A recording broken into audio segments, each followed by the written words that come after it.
This is ABC7 News at 5:30. Your Suncoast News. We're here for you.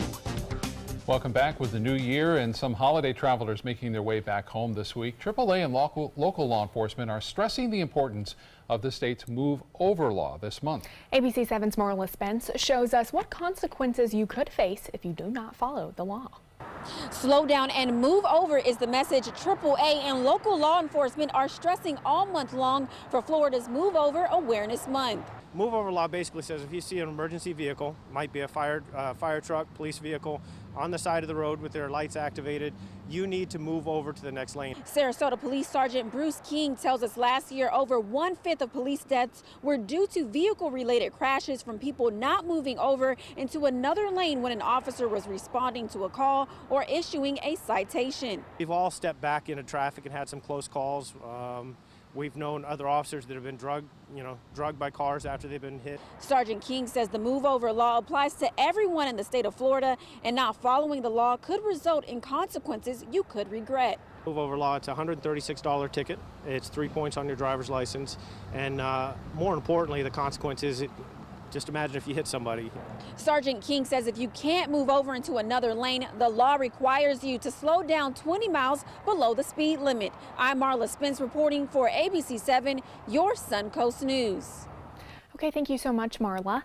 With the new year comes a slight increase for minimum wage workers. 18 states across the country implemented minimum wage hikes on January 1st. In the state of Florida, that increase is 15 cents, moving the current minimum wage up to $8.25 an hour. The hourly increase would mean full-time minimum wage workers would earn about $300 more per year. But some critics say the 15-cent increase is too small of an amount to really make any difference. I think it's a good start, but we have to try to do a little bit more than that. It's a very good thing to do. I think any time that you can increase the minimum wage, it should be done. The increase was prompted by a state law which requires the minimum wage to match the federal consumer price index. Child advocates say a recent U.S. Supreme Court decision upholds the idea that what is in the best interest of a child is the #1 factor in parental proceedings. Last month, the court sided with Florida's Guardian Ad Litem program over the alleged biological father of a child born with an addiction in 2015. The biological father waited to seek custody until the eve of a termination of rights hearing that would have made the child legally free for adoption by his foster parents. The U.S. Supreme Court declined to review a state court ruling that the biological father waited too long to assert his parental rights. It is always going to be the child's best interest that is paramount, that safety and permanency for that child, getting them out of the court system and into their permanent home as quickly as possible is more important. Moore says the state always attempts to work with struggling birth parents as long as they are making an effort. In this situation, it was not the case. The child has since been adopted by a family from Gainesville.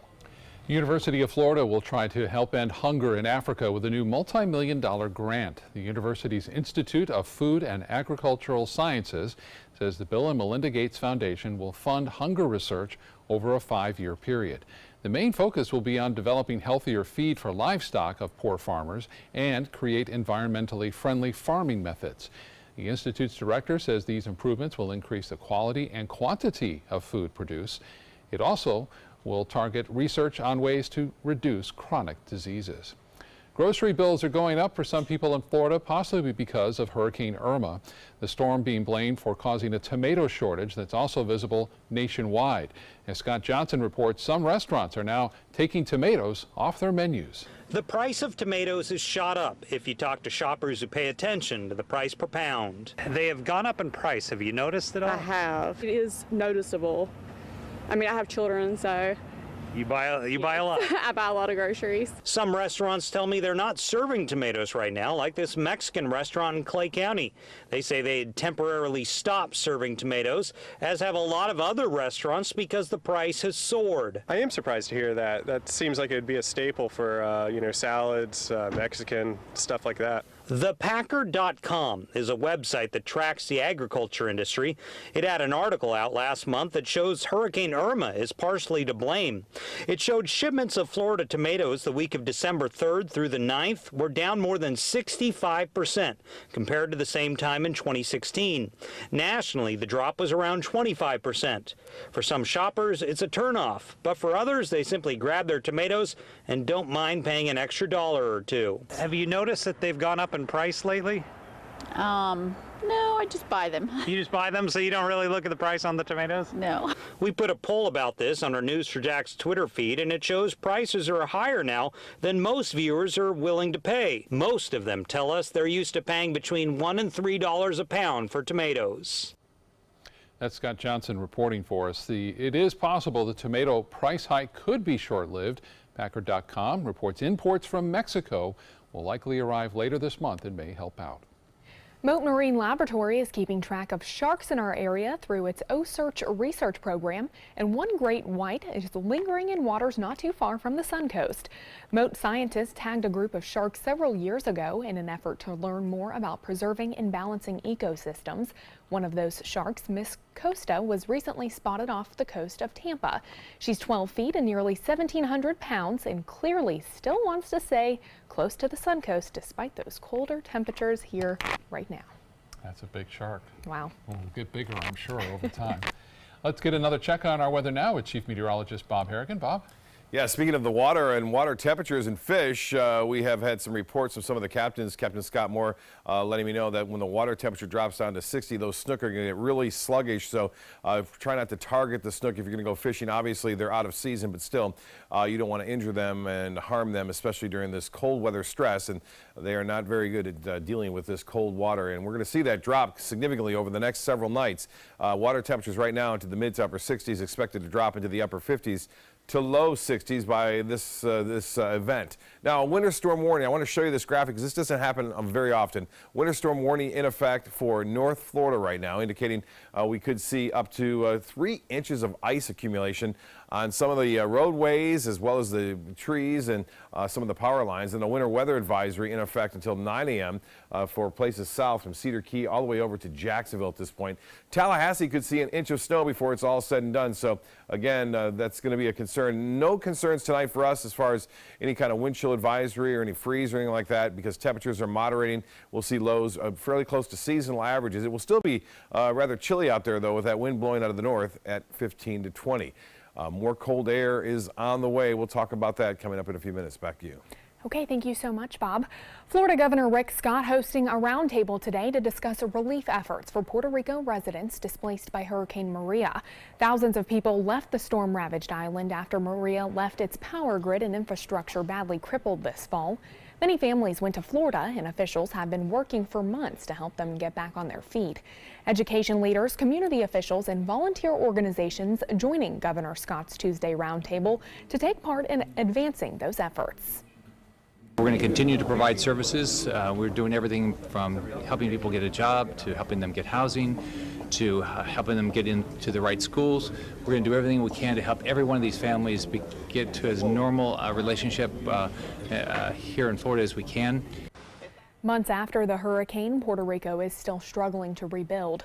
The governor's office said Friday that electrical service had been restored to roughly 55% of the customers who are able to receive power. Congress gets back to work this week with a long to-do list as they head into the midterm elections. President Trump wants to make infrastructure a top priority in 2018, and lawmakers will have to strike a deal on a spending bill by January 19th to avert a partial government shutdown. ABC's Arlette Saenz has more from Washington. A new year comes with a new to-do list on Capitol Hill. At the top of President Trump's wish list, infrastructure. Well, we're going to get infrastructure. Infrastructure is the easiest of all. The president is eyeing a $200 billion package to rebuild the country's roads, bridges, and airports. But that program needs buy-in from Democrats. The Democrats have no incentive with this wave, as I say, building, to not surf that wave and try to obstruct everything the president wants to do. The most time-sensitive of issues, striking a spending deal by January 19th to avert a partial government shutdown. Then there are the dreamers, nearly 800,000 undocumented immigrants brought to the U.S. as children. Lawmakers want to find protections for those dreamers after the president ended the DACA program last year. The president's now trying to blame Democrats, tweeting, "Democrats are doing nothing for DACA, just interested in politics." The president wants to have responsible immigration reform. He said before that he would like to include a DACA resolution in that process, and we hope to be able to work with members of Congress to get that done. The packed legislative agenda comes as Republicans look to defend their majority in the midterm elections. They have a whole bunch of things that need to get done, not only politically, but for the country as a whole. But the difficulty the Republicans face is they're in a very bad year. That majority officially narrows in the Senate tomorrow. Vice President Mike Pence will swear in 2 Democrats, Al Franken's replacement Tina Smith and Alabama's Doug Jones, changing the makeup in the Senate to 51 Republicans and 49 Democrats. Arlette Saenz, ABC News, Washington. A once bipartisan Medicaid program for children is facing a serious risk of running out of money, and the fallout could be most severe here in Florida. For 20 years, the Children's Health Insurance Program, or CHIP, has helped Florida achieve its lowest rate of uninsured children. CHIP funding helps kids in the state who have household incomes too high for Medicaid and currently serve around 375,000 children. But lawmakers let the CHIP budget lapse in September, and recent attempts to replenish it have divided lawmakers across party lines. Nobody is advocating that we get rid of S-CHIP or there's anything wrong with it, really. What happened is it got caught up in the politics of the budgetary process. Just seeing that large amount of children uninsured suddenly would be devastating. Florida's share of CHIP funding was 4th highest in the nation this past year. Tonight on ABC7 at 7, find out why local doctors say we should be more worried about the 6,200 kids who rely on CHIP in our area. Still to come in your Suncoast News tonight, a new vaccine that could last for years. How you can avoid all the poking and pain and still be flu virus free. There's never been a better time to call California Closets. Now during our Winter White event, save up to 15% when you upgrade to an Italian-inspired wood grain finish. Contact us for your free design consultation today. Visit our showroom or online at californiaclosets.com. My name is Stefan Campagna. We're Ben Gates and Dramus, and here is your law tip of the week. If you've been injured or arrested, I know this feels like the end of the road, but really it's the beginning of a long, potentially stressful process. So give us a call. Let us give you some peace of mind. I was always worried and scared. Mom was in pain. She wasn't going to get any better, and all the trips to the ER were painful for all of us. Then we called Tidewell Hospice, and everything changed. Now she has care in our home when she needs it, surrounded by family. We know we don't have much time left with Mom, but we decided to make the best out of that time. Tidewell Hospice, it's more than you think. It's time to take a road trip. Huntsville is a must-see destination. Is this your stop? Roger. Marvel at the U.S. Space and Rocket Center. Wow. Step into the past at Alabama Constitution Village. All aboard! The golf is stellar, and even the food is out of this world in the Rocket City. Alabama has a road trip with your name on it.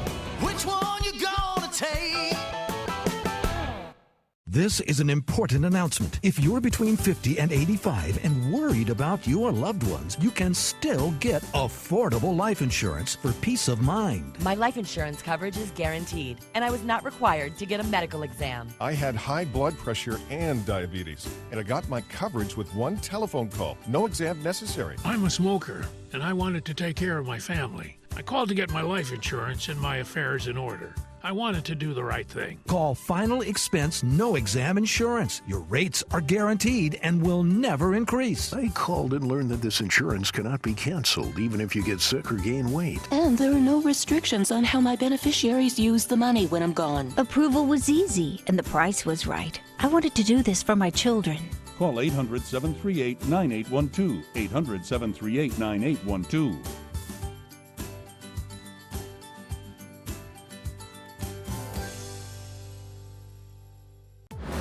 Here's today's job of the day. ABC7 is seeking an experienced broadcast engineer to provide technical support for all broadcast equipment. TV broadcast background required. Visit mysuncoast.com/job of the day to apply. There's never been a better time to call California Closets. Now during our Winter White event, save up to 15% when you upgrade to an Italian-inspired wood grain finish. Contact us for your free design consultation today. Visit our showroom or online at californiaclosets.com. Researchers at the University of Washington have developed a DNA vaccine they believe could last for years and supplement the flu shot. Michelle Esteban has more. Every year, flu season arrives and we roll up our sleeves. You tell me where I need to hold it. But what if there was no annual poking and pain? Instead, a vaccine that lasted for years. So this is a new concept in flu vaccines. It's going to be the next new wave of vaccines. Professor and UW flu researcher Deborah Fuller and her team at UW's Department of Microbiology are developing what's known as a universal flu vaccine, a DNA vaccine. And these are actually our vaccines. Fuller insists a DNA vaccine tackles the flu's biggest challenge, mutation. Scientists have to guess what the flu will look like long before every flu season. That's because the virus's genes are constantly changing, and sometimes scientists guess wrong. Well, now and then they get that wrong, and there's a mismatch, like there is a little bit this year, and then the vaccine is a little less effective than what it would be if it was a complete match. Fuller says DNA vaccines get around those genetic changes by isolating genetic components of the flu that don't mutate or change. A gene gun, which releases a painless puff into the skin, injects the DNA directly into the skin cells. The cells actually produce the flu vaccine, and that prompts the body to create antibodies to fight infection. Now your own skin cells then end up producing these antigens and stimulate the immune responses. Fuller says testing on primates revealed 100% protection against previous circulating influenza virus. She hopes it'll hit the market within 10 years, followed by human clinical trials. Now your ABC7 First Alert Weather Forecast with Chief Meteorologist Bob Harrigan. Well, the nice afternoon, at least for a little while, in terms of the sky cover. We had some sunshine out there, but it didn't really warm things up much at all. We've had temperatures this morning down into the upper 30s to low 40s, wind chills in the low 30s. You can see a little peek of the sun there as sun setting here. Evening planner looks to be pretty cool, not as cold as last night, but still pretty cool, upper 40s with some clouds around up at 11 o'clock, and there's a chance for some showers overnight. That rain chance at 20%. Better chance for rain comes tomorrow morning after the sunrise. Now, some rain along the east coast already starting to develop as the storm system gathers to the west of us. The storm system is going to be a big deal across North Florida over the next 24 hours, especially the next 12 hours. You can see I kind of showed this time lapse of what was happening on our radar picture. In the Gulf of Mexico, snow falling that far south of New Orleans. It's cold enough for snow to form, and this snow, by the way, is heading off to the east. So it looks like if it continues on this course, we think it will, it'll be North Florida that gets the snow and freezing rain, unfortunately. Not much of a chance of that happening here. Maybe tomorrow night there could be some snow flurries across parts of north central Florida, but I don't think we'll see anything here as far as snow goes. And it looks like right now some light rainfall falling across parts of west central Florida. Now, and the winter weather warnings are out for North Florida. This is a flood warning, a coastal flood warning across the east coast. They're expecting high surf there due to some strong winds. This storm system is really expected to really get going off the Carolina coast. It's going to be one of those snow-canes, it looks like, as far as heavy snow for Georgia into the Carolinas as well. But for us, we'll see just blustery conditions tomorrow. Morning showers are expected with that rain tapering off. Lows tonight will be a little bit warmer, almost 10 degrees warmer than they were last night. Low temperatures in the upper 40s to low 50s right along the coastline. Venice, you should be right around 50 degrees. Lakewood Ranch just a couple degrees cooler at 48 degrees. We're not going to warm up much tomorrow with highs expected only into the upper 50s to low 60s across the area. Anna Maria should be right around 53 degrees. Currently at the airport, clouds 54 and the dew point is at 45. Winds out of the northeast at 13, so still breezy out there. And the winds will stay strong throughout the day tomorrow. The barometer now 30, 15. And that is still very high. The high today was only 58 degrees. The normal high at 71. 41 was the morning low, and 52 the average low temperature. We'll be close to that average tomorrow, and no rainfall officially at the Sarasota Braden Airport. As far as temperatures go right now, fairly uniform up and down the coast. A low to mid 50s, 56 at Southgate, Plantation at 56 degrees, Port Charlotte at 55. Hourly forecast tomorrow. I mentioned morning rain around through sunrise and up until about midday. Some scattered showers. That rain tapers off. We'll still see some clouds. High temperatures, again, only in the mid to upper 50s. As far as that snow forecast goes, you can see that pink showing up in that bluish right there, purple. That's the snow.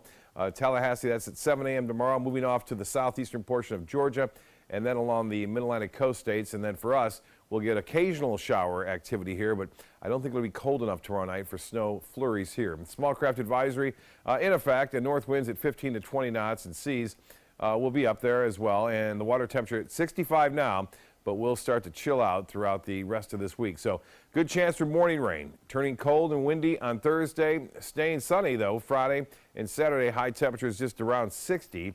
And we'll see the possibility of some freezing temperatures come Saturday morning, especially in our inland areas. We'll have more on the weather forecast coming up at 6. Back to you guys. Great. Okay, thank you so much, Bob. Time now to check your first alert traffic for the drive home. There's some red on the map in Manatee County on Cortez Road and State Road 70 near the interstate.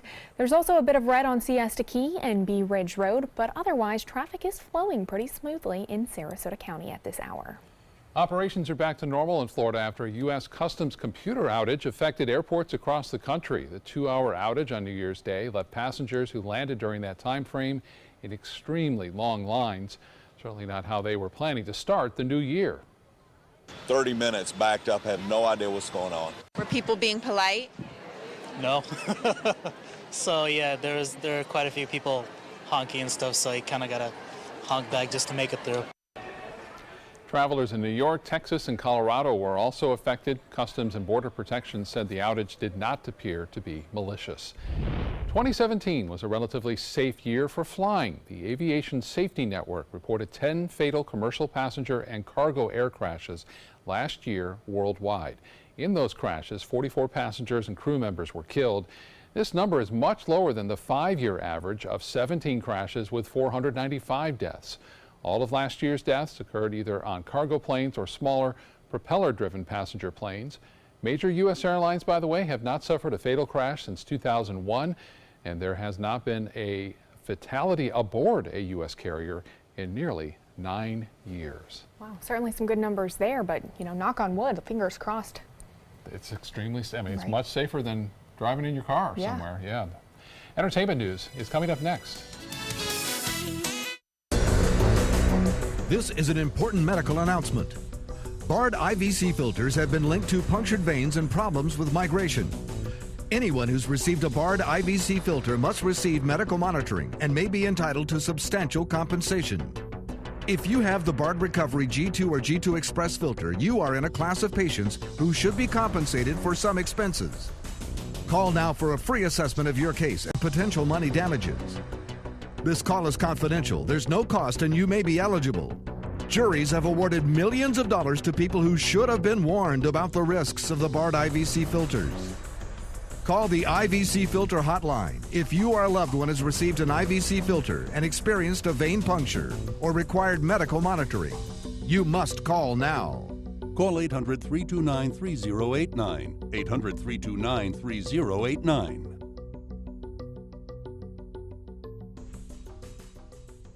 Stay connected to your clients and new customers using ABC7 Digital Media Services. Our team of professionals provide a wide array of digital services to help you get the most out of your website. We specialize in building and helping you maintain the most effective digital solutions for your business. It's vital that your online presence stands out, so our experts will equip you with the best resources available. Trust ABC7 Digital Media Services to give you the right tools to grow your business.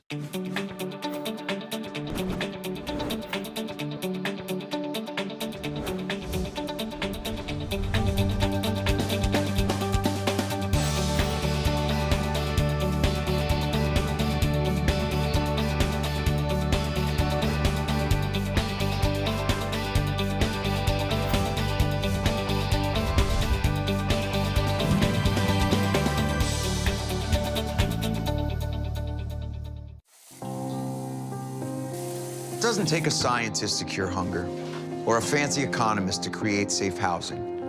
It takes imagination, creativity, sweat equity. And I think of kids going to school hungry. Hunger, homelessness. In this land of plenty, seriously, Come on, we could fix this. Help out, or don't. The choice is yours. If you're looking for a rewarding job you'll love, good news. The perfect job is just a click away. Go to mysuncoast.com/job of the day. It's that easy. Stop searching and go to mysuncoast.com/job of the day to find the perfect job for you. Country music star Carrie Underwood is revealing more about the injuries she sustained in an accident back in November. At the time, her publicist said Underwood broke her wrist and suffered cuts and abrasions when she fell down a flight of stairs outside of her home. But in a New Year's Day fan club letter, the singer said she also had considerable facial injuries. Underwood says she had to have between 40 and 50 stitches on her face. She stayed mostly out of the public eye since the accident, but she wrote that when she is ready to get in front of a camera, she wants fans to understand why she, quote, might look a bit different.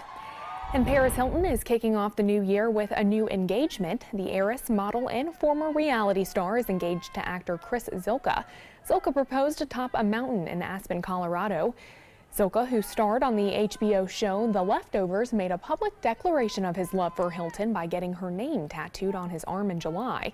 The couple have been dating for 2 years and made their relationship public last February. Sarasota is the ideal destination for a Florida History Museum. That's what the creator of the Florida History Expo thinks. The Sarasota Herald-Tribune reporting John Peether wants to create a multi-million-dollar augmented reality experience in Sarasota. He calls his project Florida History Expo a time machine of history then and now. It'll turn the museum into a real-life zoo with a virtual animals that will interact with the human visitors. That would be something. Wow, I don't even know. I really don't even know what to say. Yeah. That is very interesting. We'll have to wait and see, I guess. Yep. We'll be right back with more news. Stay with us.